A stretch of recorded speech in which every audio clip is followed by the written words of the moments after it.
Don Lemon's big new show is a big bomb, and I'm going to break down to you exactly why it's a big bomb. First of all, you know, I gotta say, like, I had to keep it real. Like, I don't harbor this kind of hatred for Don Lemon that everybody else on the right seems to harbor. But then again, I'm not on the right anymore. I'm independent. And let me just say this.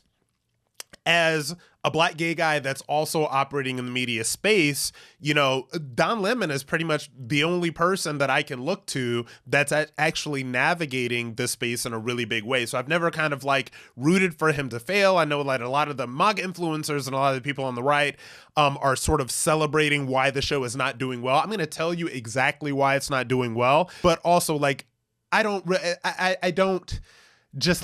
hate Don Lemon. You know, I think I see him in a way that's different than a lot of the other people that are sort of right-leaning see him. But anyway, so the show's a bomb. It's not doing well. And we'll get into the numbers in a bit. But he has launched the show. This is called The Don Lemon Show. It's on his X profile. It's also on his YouTube channel. He launched this show to the kind of PR that you salivate over, that you dream over.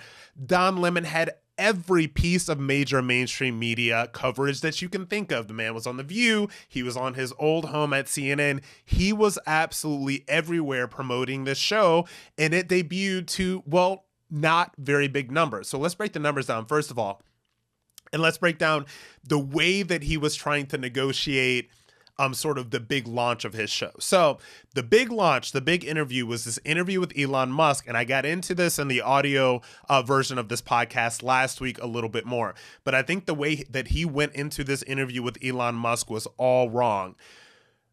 I don't know that Don Lemon is the most talented on-air personality in the world, because he's really from this old school sort of mainstream media, sort of like gotcha journalism thing.